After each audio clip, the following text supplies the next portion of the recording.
होता सुबह से शाम कहियो दर्शन दी हैं हो। जरा देर ठहरो राम तमन्ना यही है। बजरंग बली जी आपने क्या जलवा दिखा दिया। अयोध्या नाथ से जाकर पवन सुत हाल कहे देना।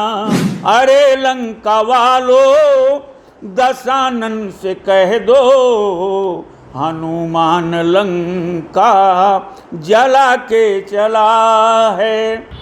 शिव की नगरी काशी में इस बार नवरात्रि देखने लायक होगी, क्योंकि कोरोना के 2 साल के बाद इस बार नवरात्रि पे जो बंदिशें लगी हुई थी वो टूट चुकी हैं। नवरात्रि की खासियत के साथ साथ काशी की जो सबसे बड़ी नवरात्रि में जो दशहरे के दिन यहाँ पर रावण का दहन किया जाता है वो एक विशेषता होती है। आज हम वाराणसी के बरेका स्थित मैदान में हैं जहाँ पर इस रावण को बनाया जा रहा है। आपको बता दें कि भारत में सबसे बड़ा रावण यही बनाया जाता है। इस बार यहाँ पर लगभग 75 फीट का रावण तैयार किया जा रहा है जिसका दहन दशहरे के दिन होगा। हम आपको बता दें कि ये इकलौता ऐसा रावण का दहन, आपको बता दें कि वाराणसी में ही सिर्फ इकलौता ऐसा दृश्य है देखने को मिलता है जब रावण के साथ साथ मेघनाद और कुंभकर्ण का भी पुतला यहाँ पर जलाया जाता है। इसके इतर आपको देश में कहीं भी रावण के साथ साथ उसका पुतला, बाकी दोनों भाइयों का पुतला जलाते हुए नहीं देख सकते आप। SD सिंह रूपक नहीं दे सकते। सर यहाँ पर जो रावण बनाया जा रहा है क्या खासियत है सर, और कितना बड़ा बनाया जा रहा है? सबसे बड़ी खासियत तो ये है कि हमारे यहाँ 3 पुतले बनाए जाते हैं, रावण, कुंभकर्ण और मेघनाद। दूसरी खासियत ये है कि अभी तक रावण 65 फीट का मैक्सिमम बनता था, लेकिन इस बार 75 फीट का रावण रहेगा, 65 फीट का कुंभकर्ण और 60 फीट का मेघनाद।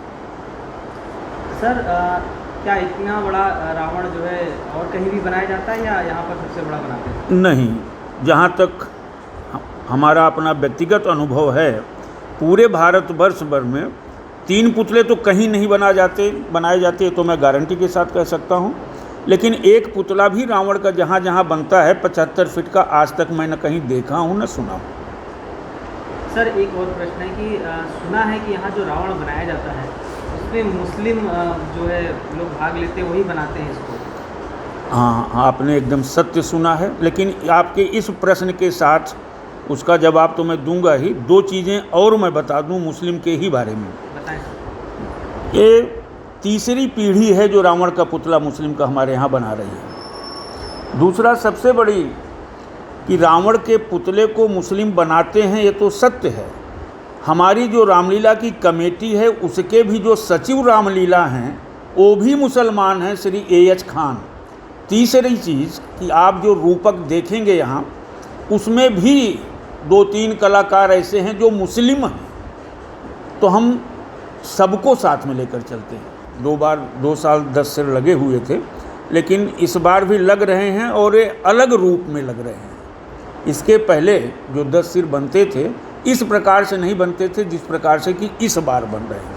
आपको एक चीज़ और बता दें कि यहाँ पर जो रावण का दहन होता है उसके साथ साथ यहाँ की एक 2.5 घंटे की रामलीला होती है जो बेहद ही फेमस है। आपको बता दें कि ये मोनो एक्टिंग के द्वारा तैयार की जाने वाली इस रामलीला का मंचन सिर्फ 2.5 घंटे के लिए ही होता है।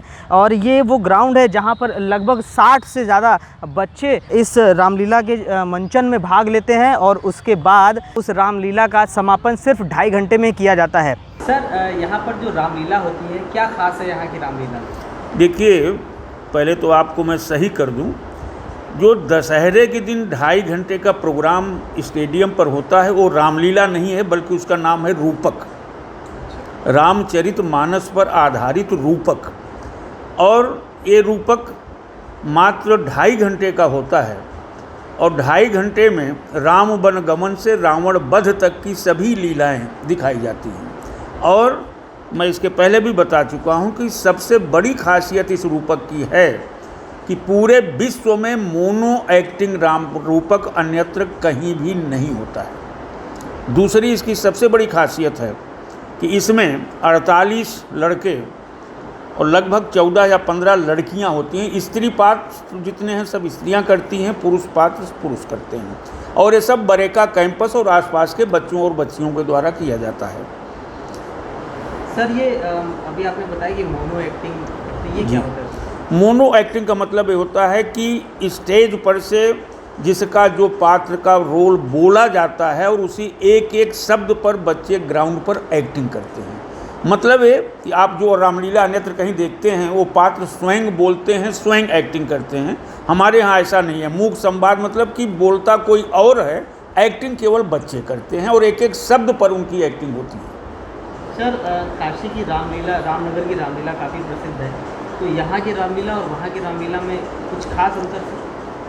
हाँ, अंतर बहुत ज़्यादा है, क्योंकि रामनगर की रामलीला जिसे आप काशी की रामलीला कह रहे हैं, वहाँ के महाराजा के द्वारा चलाई जाती है। हमारा जो है बरेका प्रशासन द्वारा चलाया जाता है। उनको सरकार से अनुदान मिलता है, हमें सरकार से कोई अनुदान नहीं मिलता। लेकिन किसी मामले में उनसे हम बहुत आगे हैं, 20 हैं, और किसी किसी मामले में वो हमसे 20 हैं। तो इसलिए आपस में हम एक दूसरे की तुलना नहीं कर सकते। अब उनके यहाँ क्या है कि पुरुष पात्र स्त्री पात्र सब पुरुष ही होते हैं, हमारे यहाँ ऐसा नहीं है। उनके यहाँ ज़मीन पे बैठ के, क्योंकि उनकी लीलाएं एक स्थान पर नहीं होती, रोज़ स्थान परिवर्तित होते रहता है। हमारे यहाँ 10,000 कुर्सी पर बैठा के हम दिखाते हैं, बाकी पब्लिक बगैर पास के ओपन में चलती है।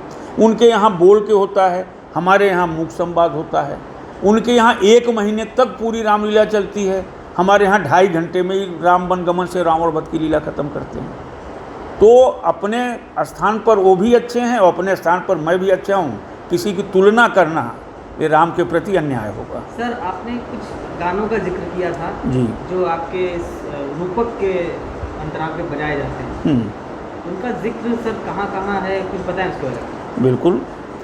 पहला जो है, जब प्रभु राम जटायु का उद्धार करके सबरी के आश्रम की ओर अग्रसर हुए,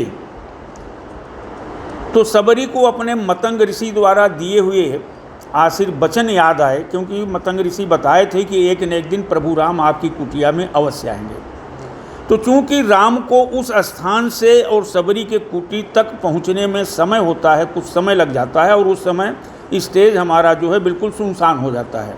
तो वहाँ पर हम 4 लाइन की एक छोटी सी झलक डाल दिए हैं कि पंथ निहारत डगर बहारत, होता सुबह से शाम कहियो, दर्शन दी हैं हो भिलनियों के राम, कहियो दर्शन दी हैं हो भिलनियों के राम। अब इतने देर में प्रभु राम जो है वो सबरी के कुटिया तक पहुंच जाएंगे, और उसके बाद जब सबरी उन्हें उचित आसन पर बैठा कर बेर वगैरह खिला के जब वहाँ से प्रभु राम चलते हैं, तो भी सबरी अपने मन में ये सोचती है कि प्रभु राम कुछ देर और हमारे पास रुकते तो उनका दर्शन होता। वैसे ये जो 2 लाइन लिया हूँ, ये उस समय की है जब राम बन जा रहे थे और राजा दशरथ वियोग में तड़प रहे थे, तब उनकी भी यही इच्छा थी कि राम कुछ देर और अगर यहाँ रुक जाते तो मैं उनका दर्शन कर लेता। जरा देर ठहरो राम, तमन्ना यही है, अभी हमने जी भर के देखा नहीं है। और आगे चलें, हनुमान जी जब लंका जला दिए, क्योंकि यहाँ की लंका में 50-60 बम आवाज़ लगे रहते हैं, तो चूँकि उस समय धूम धड़ाक होता है तो स्टेज वहाँ भी सुनसान हो जाता है। तो वहाँ भी 2 लाइन को लगा दिया गया है, बजरंग बली जी आपने क्या जलवा दिखा दिया, लंका में जाके आपने डंका बजा दिया। इसके बाद जब प्रभु हनुमान जी जब माँ जानकी के पास जाते हैं और जानकी जी अपना चूड़ामणि उतार कर उन्हें देती हैं और कहती हैं कि प्रभु राम को ये संदेशा कह देना, अयोध्या नाथ से जाकर पवन सुत हाल कह देना, तुम्हारी लाडली सीता हुई बेहाल कह देना। हनुमान जब वहाँ चले हैं तो राक्षसों को एक संदेश देकर चले हैं, ये समझाते हुए कि अभी तो प्रभु राम का मैं एक बहुत छोटा सा दूत आया हूँ और आप मेरा जरा सा अपमान किए तो मैं पूरी लंका जला दिया हूँ। कल्पना कीजिए कि यदि प्रभु राम आएंगे तब क्या होगा।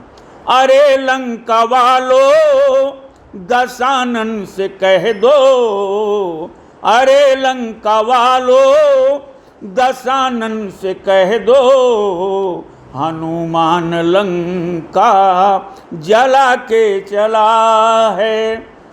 और कई हैं, ऐसी बात नहीं है, ये तो इस साल जोड़े गए हैं। सर ये जो गाने आप बता रहे हैं, इन गानों की उत्पत्ति कहाँ से हुई? ये तो किसी नहीं, स्क्रिप्ट में जो गीत लिखे गए हैं वो तो पुराने हमारे जो गुरुजन थे जो स्क्रिप्ट की रचना किए थे शुरुआत में वो लिखे थे, लेकिन अभी जो बीच बीच में मैं डाला हूँ ये सब यूट्यूब से मैं चुराया हूँ, ये कहीं लिखा हुआ नहीं।